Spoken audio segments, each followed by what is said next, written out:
Hello, नमस्कार सगळ्यांना and welcome back to my channel Samruddhi's simple life. आज ना मस्त बनवला आहे मी पुलाव. आणि एकदम लग्नात भेटतो ना, दोन प्रकारचे पुलाव असतात बघा, एक मटार भात आणि एक व्हाईट पुलाव. तर तसं मी व्हाईट पुलाव बनवला आहे, कारण बऱ्याच वेळेला रेड चिली पावडरचं खाऊन ना कंटाळा येतो, मग तो नको वाटतो. त्याच्यातलंच असतं आपलं जेवण बरंचसं, लाल तिखट टमॅटो. तर आज असं छान म्हटलं व्हाईट पुलाव बनवूया आपण. बासमती राईस होतं घरी, तर मग त्याचं प्रिपरेशन केलं. तर चला रेसिपी शेअर करते. थोडंसं तेल जास्त घेतलं आहे, कारण राईसला तेल जास्त लागतं. 2 तेजपत्ते, 1 चक्रफूल, काळी मिरी आणि लवंग असेल तर ते पण टाका. दालचिनी पण टाकली आहे मी. आणि ह्याच्यामध्ये ना मी 2 कांदे घेतलेत, ते असे पातळ पातळ उभे चिरून घेतलेत आणि ते टाकलेत. आता इथे कांद्यांना एकदम छान गोल्डन फ्राय करून घ्यायचं आहे. थोडंसं मीठ टाकले म्हणजे झटकन ते मऊ होतात. फक्त मऊ करून नाही घ्यायचेत आपल्याला, म्हणजे नरम नाही.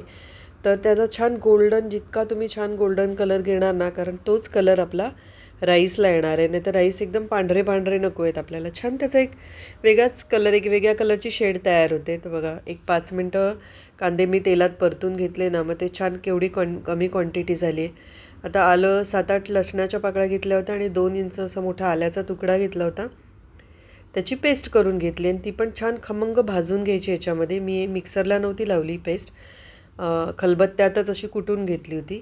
आता मिरचीची पण ॲक्च्युली पेस्ट करायची असते, पण मिरची मग पोटात गेल्यावर गरम होते, म्हणून मी तुकडेच टाकलेत 7-8 मिरच्यांचे. आणि हे आहे सोयाबीन.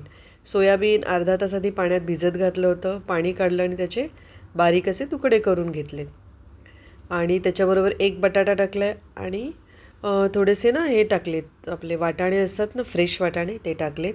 ह्याच्यावर थोडं एक 2 मिनटं झाकण ठेवायचं, म्हणजे ऑइल असं मसाल्यांचा छान फ्लेवर येतो त्याच्यामध्ये. आणि परतून घ्यायचं एकदा आपल्याला. आता ह्याच्यामध्ये मी बघा बासमती ना, आपले घरची वाटी असते ना, तुम्हाला ज्या प्रमाणात पाहिजेत ना बासमती तसे घ्या.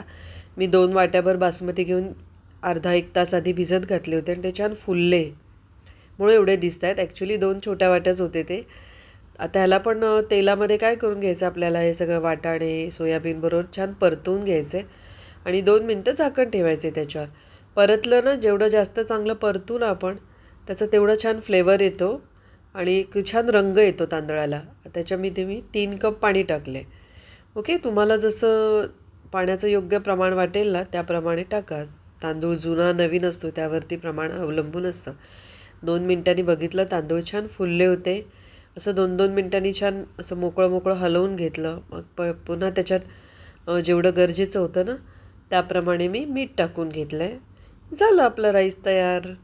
हा मस्त मटर पुलाव तयार होतो. याच्यात पनीर वगैरे तुम्ही टाकू शकता आवडीप्रमाणे. याच्यामध्ये गाजर वगैरे येऊ शकतो, पण अगदी सिम्पलच पटकन करायचं असेल ना, त्यावेळेला एवढ्याच गोष्टींमध्ये अतिशय उत्कृष्ट चवीचा होतो. आणि ह्याच्याबरोबर थोडंसं दही, सलाड, काकडी, टमॅटो वगैरे असं घेतलं तर छान लागतो. म्हणजे पटकनशी संडेला वगैरे होऊ शकते झटपट रेसिपी. बघा, मी जवळून दाखवते. राईस छान झाला होता, मोकळा झाला होता राईस. आणि त्याला चव पण छान आली होती. रंग पण बघा त्याचा कसा एक वेगळाच गोल्डन असा कलर येतो राईसला. तर ही झटपट बनणारी रेसिपी आहे, एकदा नक्की ट्राय करून बघा. ट्राय केली तर माझ्या चॅनलला लाईक, शेअर आणि सबस्क्राईब करा. आणि तुम्ही बनवली तर कशी झाली ते सांगा. आणखीन काही बघायचं असेल, चॅनलवरती कुठली रेसिपी हवी असेल तर ती पण नक्की सांगा. मी दह्याबरोबर सर्व केलं होतं, दह्यामध्ये फक्त थोडंसं मीठ टाकून. आणि त्याच्यावर सलाड पण घेतलं होतं नंतर कापून. Thank you so much.